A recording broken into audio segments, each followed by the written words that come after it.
قرآن کیا کہہ رہا ہے؟ اللہ نے اس کائنات کو بنایا ہے، کائنات کا ذرہ ذرہ بتا رہا ہے، یہ بنی نہیں ہے بلکہ بنائی گئی ہے۔ اللہ کہتے ہیں کائنات کا ذرہ ذرہ یہ بھی بتا رہا ہے کہ جس نے بنایا ہے بے مقصد نہیں بنایا۔ اللہ کہتے ہیں تم بتا دو کیوں بنایا، ہم کہتے ہیں ہمیں تو نہیں پتا کیوں بنایا۔ اللہ کہتے ہیں ظاہر ہے جس نے بنایا ہے وہی بتائے گا کہ کیوں بنایا، تو وہ بتاتا ہے لیبلوکم ایکم احسن عملا، تاکہ تمہیں پتہ چل جائے، اللہ جاننا چاہتا ہے تم میں اچھا عمل کون کرتا ہے۔ تو یہ باتیں قرآن کے علاوہ کسی کتاب میں لکھی بھی نہیں ہے۔ تو اللہ کا بندوں سے رابطہ جو ہے نا، کنیکشن، وہ قرآن کے علاوہ کسی اور کتاب کے ذریعے ہے ہی نہیں۔ باقی کتابیں پڑھو تو لگتا ہی نہیں کہ یہ اللہ کا کلام ہے۔ یہ جو کتاب ہے نا قرآن، یہ اپیل کر رہی ہے نیچر کو، یہ بتا رہی ہے کہ بھئی یہ اللہ ہی ایسی باتیں کر سکتا ہے۔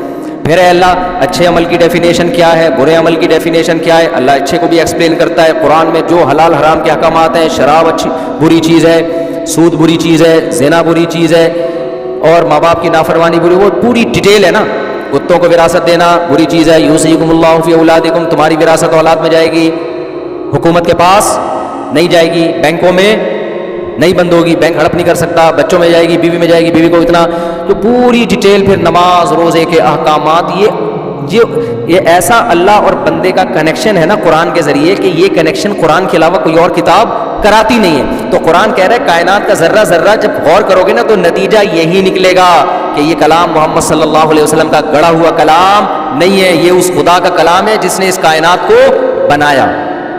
سمجھ میں آ رہی بات؟ فلا اقسم بما تبصرون وما لا تبصرون انه لقول رسول کریم وما هو بقول شاعر۔ میں اگلی آیت پہ چلتا ہوں تاکہ ایسا نہ ہو بچپن سے جو آیت چل رہی ہے بڑھاپا بھی اسی پہ جا کے ختم ہو۔ تو اگلی آیت پہ آ جاتا ہوں۔ اللہ تعالیٰ فرماتے ہیں، تھوڑی دیر ٹھہر جاؤ میرے بھائی، اللہ تعالیٰ یہ نہیں فرماتے میں فرما رہا ہوں۔ اللہ تعالیٰ اذان ٹھہر جاؤ، 5 منٹ لیٹ اذان ہوگی۔ اللہ تعالیٰ فرماتے ہیں وما هو بقول شاعر، یہ کسی شاعر کا کلام بھی نہیں۔ عرب کہتے تھے نا یار اس کلام میں اٹریکشن بہت ہے، ایک تو اس کے مضامین بڑے خوبصورت ہیں، پیارے ہیں، فطرت کو اپیل کرتے ہیں، تو اصل میں یہ مضامین اچھے نہیں ہیں۔ اس کا جو بات کرنے کا جو محمد صلی اللہ علیہ وسلم نے جو کلام پیش کیا نا، بعض دفعہ بات عجیب ہی غریب ہوتی ہے لیکن اس کو پیش کیا اتنے خوبصورت انداز میں جاتا ہے کہ دل اس کی طرف مائل ہو جاتا ہے۔ تو یہ تو شاعر لوگ کرتے ہیں، تو یہ شاعر ہیں اصل میں، ایکچولی یہ کیا ہے؟ شاعر ہے۔ تو ان کو کلام پڑھنا بڑی دسترس سے، بات ایسے خاندانی انداز سے کرتے ہیں کہ معاذ اللہ غلط بھی ہوتی ہے تو دل اس کی طرف مائل، حالانکہ وہ غلط ہوتی نہیں ہے۔ تو قرآن نے اس کا جواب دیا وما هو بقول شاعر قلیلا ما تؤمنون، تم بہت کم ایمان لے کر آتے ہو، یعنی تم ایمان لانا چاہتے ہی نہیں ہو، ورنہ غور کرو تو نہ شاعروں کے حالات ایسے ہوتے ہیں نہ شاعروں کا کلام ایسا ہوتا ہے۔ سورہ شعراء میں اللہ نے اس کو اور تفصیل سے بیان کیا۔ اللہ فرماتے ہیں وَالشُّعَرَاءُ يَتَّبِعُهُمُ الْغَاوُونَ، شاعروں کی علامت کیا ہے؟ تم سروے کرو گے نا تو شاعروں کو فالو کرنے والے لوگ بھی شاعروں جیسے ہی عجیب و غریب ہوتے ہیں، وہ اتنے میچور نہیں ہوتے، ان کی زبان سے نکلنے والے کلام میں اتنی صداقت نہیں ہوتی۔ أَلَمْ تَرَ أَنَّهُمْ فِي كُلِّ وَادٍ يَهِيمُونَ وَيَقُولُونَ مَا لَا يَفْعَلُونَ، شاعروں کے جو دعوے ہوتے ہیں اس پر ان کا اپنا عمل نہیں ہوتا۔ شاعری تو ایک تخیلاتی دنیا ہے نا، رائی کا پہاڑ بنا دیا۔ تو محمد صلی اللہ علیہ وسلم نے آج تک کوئی ایسا کلام کیا جس پر خود عمل نہ کیا ہو یا رائی کا پہاڑ بنا کے پیش کر دیا ہو؟ شاعر کیسی لمبی لمبی پھینک رہا ہوتا ہے، اپنی محبوبہ کی زلفوں کی تعریف کرے گا، آدمی کہے گا محبوبہ چھوڑو زلفیں لے جا بھائی تو گھر۔ یہ ہوتا ہے کہ نہیں ہوتا؟ خالی زلفیں ہی لے جاؤ بھائی تو، کیا کچھ تعریف نہیں ہوتی نا شاعروں کے کلام میں۔ مبالغہ، جب تک مبالغہ آرائی نہیں ہوتی شعر نہیں بنتا۔ یہ تو شاعری کا ایک وصف ہے۔ تو اللہ کہتے ہیں ان کے کلام میں تمہیں کون سا مبالغہ نظر آ رہا ہے؟ جو ان کی جو باتیں ہیں کہ ماں باپ کے ساتھ اچھا سلوک کرو، ان کے سامنے اف نہ کرو، وَبِالْوَالِدَيْنِ إِحْسَانًا وَبِذِي الْقُرْبَىٰ وَالْيَتَامَىٰ وَالْمَسَاكِينِ، اور سود کے احکام ہیں، اس میں وراثت کے احکام ہیں، نکاح طلاق کے احکام ہیں، حج کے احکام ہیں، نماز کے اوقات بیان کیے گئے ہیں۔ شاعروں کے کوئی اس طرح کا کبھی دیکھا آپ نے شاعروں کا کلام؟ شاعر تو مبالغہ آرائی کر رہے ہوتے ہیں۔ تو آگے اللہ نے فرمایا کہ وما هو بقول شاعر قليلا ما تؤمنون ولا بقول کاہن، یہ کاہن کا کلام بھی نہیں ہے۔ کاہن نہ ایسی باتیں کرتے تھے جو لوگوں کے مینٹل لیول سے اوپر کی، لوگ کہتے ہیں بھائی بہت پہنچے ہوئے لوگ ہیں بھائی، اف، تو لوگ ان کی طرف مائل ہوتے تھے۔ تو یہ کہتے ہیں محمد صلی اللہ علیہ وسلم بھی کاہن ہے۔ تو اللہ نے اس بات کو بھی واضح کیا کہ تم غور و فکر نہیں کرتے، نصیحت حاصل نہیں کرتے، اگر نصیحت حاصل کرو تو تمہیں پتہ چل جائے کہ محمد صلی اللہ علیہ وسلم کاہن اور جادوگر ٹائپ کی چیزیں ہوتی ہیں نا، پھینکنے والے لمبی لمبی، کاہنوں کے کپڑے گندے میلے اور دعوے، سنگ دل محبوب آپ کے قدموں میں، یہ پڑھو گے یوں ہو جائے گا، یہ کرو گے یوں ہو جائے گا، پھینک رہا ہوتا ہے لمبی لمبی بیٹھ کے، اور اس کی باتیں لوگوں کی سمجھ میں آئی نہیں رہی ہوتی. یہی اس کا کمال ہوتا ہے یار. حضرت اتنے پہنچے ہوئے ہیں، پتہ نہیں کیا فرما رہے ہیں. آپ روحانی عاملوں کے ذرا یوٹیوب پہ ویڈیوز دیکھیں نا، دیکھیں نہیں ان کی ویوز بڑھتے ہیں اس سے، لیکن اگر کبھی نظر پڑ جائے نا تو آپ کی سمجھ میں کچھ بھی نہیں آ رہا ہوگا بولنا کیا چاہ رہا ہے. لیکن اسی کو لوگ سمجھتے ہیں بھائی یہ علوم ہے. علوم ایک ہوتا ہے علم، ایک ہوتے ہیں علوم. بہت اوپر، بہت پہنچے ہوئے ہیں یار، بہت پہنچے. یہ باتیں ہماری مینٹل لیول سے اوپر کی. تو اللہ نے فرمایا کہ محمد صلی اللہ علیہ وسلم کی تعلیمات، الحمدللہ رب العالمین، یہ کلام ہے نا، تمام تعریفیں اس اللہ کے لیے جو تمام جہانوں کا پالنے والا، الرحمن بڑا مہربان، الرحیم نہایت رحم کرنے والا، مالک یوم الدین روز جزا کا مالک. یہ کون سا ایسا کلام ہے؟ موسیٰ علیہ السلام کا واقعہ، یوسف علیہ السلام کا واقعہ، قوم عاد کا. کوئی کاہن آج تک ایسا خوبصورت کلام نہیں لے کر آئے. کسی جادوگر کو لاؤ، تھوڑی دیر میں تمہیں باولا نہ ہو جاؤ نا اس کی باتیں سن سن کے، اتنے جنات جلا دیے.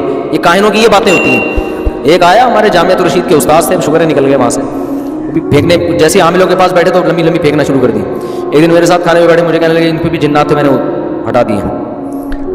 میں نے کہا ان سے تو احترام میں نہیں بول سکا، بولنا چاہ رہا تھا تیرے باپ میں بھی طاقت ہے نا تو 2-4 دن ابھی لا کے دکھا دے تو خالی یہاں پہ فضول جنات بگائے تو نے. پھر ایک دن کہنے لگا میں نے 10 لاکھ جنات جلائے ہیں. میں نے کہا ہمارے یہاں گیس نہیں آ رہی ہے، چولہا جل نہیں رہا ہے، ایک ماچس کی تیلی جلانا مشکل ہو رہا ہے اور اس نے 10 لاکھ. اتنا پھینکو تو ڈاروین بھی نہیں تھا بھائی. تو لوگ متاثر ہوتے ہیں، جن جلا رہے ہیں بھائی، جن جلا رہے ہیں بھائی. تو یہ پھینکو ہیں، ان تلوں میں تیل نہیں ہے، ان کو آپ لفٹ نہ کراؤ بھوک سے مر جائیں گے. حقیقت ہے یہ تو ہمارے اور آپ کے عقیدت میں پیسے مل رہے ہوتے ہیں ان کو، ورنہ تو مر جائیں گے. اور اس میں بار بار کہتا ہوں دیوبندی بریلوی کا فرق نہیں کیا کرو کہ وہ تبلیغی ہیں تو وہ دیوبندی ہے. سب ایک جیسے ہوتے ہیں، یہ ایک ہی جیسے ہوتے ہیں. یہ کوئی علم ہی نہیں ہے، علوم کہاں سے ہو گئے. تو اب کیا ہے کہ قرآن نے کیا کہا، ولا بقول کاہن. بھائی کاہنوں کی باتیں ایسی نہیں ہوتی. قلیلا ما تذکرون تنزیل من رب العالمین. اللہ پھر ہے کیا یہ؟ اللہ کہتے ہیں جو تمام جہانوں کا پالنے والا خدا ہے نا، اس کی طرف سے یہ نازل کردہ کلام ہے. مان لو کیوں اتنے ڈھیٹ بنے ہو. یہ اللہ کہہ رہے ہیں کہ اتنے ڈھیٹ کیوں بنے ہو کہ کوئی کہہ رہا ہے یہ شاعر ہیں، کوئی کہہ رہا ہے انہوں نے خود گڑھا ہے، کہہ رہے ہیں یہ ہو نہیں سکتا. تو اللہ کہہ رہے ہیں یہ کیوں نہیں ہو سکتا؟ اللہ اپنے بندوں میں سے کسی کو سلیکٹ کر کے اپنا کلام نازل کرتے ہیں، اس میں کیا خرابی ہے؟ تنزیل من رب العالمین. آگے ولو تقول علینا بعض الاقاویل لاخذنا منه بالیمین ثم لقطعنا منه الوتین. تم یہ کہہ رہے انہوں نے پورا کلام گھڑا ہے. اگر محمد صلی اللہ علیہ وسلم پورا کلام دور کی بات، ایک لفظ بھی ہماری طرف غلط منسوب کر دیتے، ہم ان کا دایاں ہاتھ پکڑ کے ان کی شہرگ کاٹ ڈال دیتے. ایسی سزا ملتی ان کو، چھوڑتے نہیں ہم. کیوں؟ سوال پیدا ہوتا ہے کہ ایسے تو بہت سارے جھوٹے نبی آئے ہیں جنہوں نے اللہ پہ بہتان باندھا، ان کی تو اللہ نے شہرگ نہیں کاٹی. اس کو ایک مثال سے سمجھیں. دیکھیں جس شخصیت سے کنفیوژن پیدا ہونے کا خطرہ ہوتا ہے نا، جیسے امریکہ کا کوئی سفیر آیا یہاں پہ، جہاز میں آیا، اس کے پاس کارڈ ہے، اس کے 3 پیس سوٹ پہنا ہوا ہے، بالکل سفیروں جیسی شکل لگ رہی ہے اس کی، اور سارے ڈاکومنٹس کمپلیٹ ہیں، آپ اس کا پیغام سن رہے ہیں. حالانکہ وہ سفیر نہیں ہے، وہ جعلی ہے سب کچھ، اور وہ امریکہ کا میسج دے رہا ہے. امریکہ کو پتہ چل گیا تو فوراً امریکہ برات کا اعلان کرے گا کہ نہیں کرے گا؟ فوراً اس کو اریسٹ کرے گا کہ نہیں کرے گا؟ کیونکہ اس سے غلط فہمی ہو رہی ہے نا بھائی. اس کے پاسپورٹ بھی جعلی بنوایا ہوا ہے، اس نے لوگوں کو دھوکہ ہو رہا ہے. تو گورنمنٹ آف پاکستان کہے گی بھائی ہم تو آپ کا سفیر سمجھ کے اس کو ہم عزت دے رہے ہیں اور اس کی بات کو ہم سیریس لے رہے ہیں. تو اگر نہیں تھا تو آپ اعلان کرو نا. تو فوراً امریکہ اعلان کرے گا بھائی میرا کوئی سفیر وفیر نہیں ہے، یہ ایسی جعلی پاسپورٹ بنا کے آیا ہوا ہے، ایسی گندے نالے سے اٹھ کے آئے، کوئی اس سے میرے تعلق نہیں ہے. اور اس کو طبیعت سے سزا بھی ملے گی. لیکن اگر کوئی بھنگی اڑے آئے، دھوتی پہنی ہوئی ہے، بنیان پہنا ہوا ہے، جھاڑو ہاتھ میں، اسلام آباد جا رہا ہے، بولے میں امریکہ کا سفیر ہوں. میں کیا ہوں؟ امریکہ کا سفیر ہوں. حکومت پاکستان نہ تو اس کو لفٹ کرائے گی اور نہ امریکہ اس کی برات کا اعلان کرے گا. کیوں؟ گیٹ اپ سے لگی نہیں رہا کہ یہ کوئی سفیر ہے، کوئی پرینک کر رہا ہوگا، کوئی ڈرامہ کر رہا ہوگا. ہمیشہ اس کی نفی کی جاتی ہے جس کے گیٹ اپ سے، جس کے اسٹائل سے دھوکہ ہونے کا خطرہ ہو. محمد صلی اللہ، ہر پیغمبر کا اپنا ایک گیٹ اپ ہوتا ہے. 3 پیس سوٹ اور ٹائی سے نہیں. پیغمبروں کی سیرت بے داغ، زندگی بھر کبھی انہوں نے جھوٹ نہیں بولا ہوتا. ان کی تعلیمات اٹریکٹ کر رہی ہوتی ہیں, نیچر کو اپیل کر رہی ہوتی ہیں. تو ایسی شخصیت جب اللہ پہ یہ کہے نا کہ مجھ پر وحی نازل ہوتی ہے, ایسی شخصیت, تو کنفیوژن پیدا ہونے کا خطرہ ہے کہ ایسا تو نہیں کہ ہو رہی ہے کہ نہیں ہو رہی ہے. تو اس میں اگر کوئی ایسی شخصیت اگر اللہ پہ جھوٹ باندھے تاکہ لوگ کنفیوز ہونا شروع ہو جائیں, پھر اللہ کے ذمے اللہ اس کو عبرت کا نشان بنائے. قادیانی استدلال کرتے ہیں کہ مرزا غلام احمد قادیانی بھی دعویٰ کیا تھا تو وہ تو مرا نہیں. ہم کہتے ہیں نہ تو اس کا پیغمبروں والا گیٹ اپ تھا, اور دوسری بات یہ کہ جب اللہ نے اپنے پیغمبر کی زبان سے کہلوا دیا کہ میں خاتم النبیین ہوں, میرے بعد نبی نہیں ہے, تو اب اللہ ویسے کسی کا ذمہ دار نہیں ہے, چاہے بظاہر گیٹ اپ پیغمبروں والا ہی کیوں نہ ہو. کیونکہ اب کنفیوژن پیدا ہو رہی ہے تو تمہاری اپنی پیدا کرتا کنفیوژن ہے نا, نہیں یاری بات. یہ تو تمہیں اگر لگ رہا ہے کہ یہ پیغمبر ہے تو تمہارا اپنا دماغ کا فطور ہے. جب اللہ نے قرآن میں بھی کہہ دیا کہ خاتم النبیین ہے, آخری نبی ہے, اور نبی اعلان کر دیا, پوری امت کا اجماع بھی ہو گیا. اب اگر کوئی بھی آگے دعویٰ کرتا ہے تو اللہ کے ذمے نہیں ہے کہ اس کی برات کا اعلان کرے, کیونکہ اللہ کہتا ہے اب یہ اس کو نبی ماننا یہ تمہارا فالٹ ہے, یہ میرا قصور نہیں ہے کہ میں اس کو سزا نہیں دے رہا. تو مرزا غلام احمد کا تو گیٹ اپ بھی پیغمبروں والا نہیں تھا, اس کی کتابوں سے ثابت ہوتا ہے کہ وہ شریف انسان ہی نہیں تھا. پیغمبر تو بہت دور کی بات ہے. تبھی جتنے ختم نبوت کے علماء ہیں نا, کبھی بھی وہ کہتے ہیں ہمیشہ قادیانیوں سے مناظرہ مرزا غلام احمد کی شرافت پہ کیا کرو, نبوت اگلی چیز ہے, وہ شرافت ثابت ہی نہیں کر سکتے کہ شریف آدمی تھا وہ. تو یہ جب نہیں ہو سکتا تو نبوت تو اگلی چیز ہے. تو اور قادیانی زہر کا پیالہ پی لیں گے, مرزا غلام احمد کی شخصیت پہ کبھی آپ سے بحث نہیں کریں گے. یہ اصول یاد رکھیں. آپ کہیں کہ ہم یہ ثابت کریں گے کہ وہ شریف انسان نہیں تھا, تم نے ثابت کرنے کے شریف انسان تھا.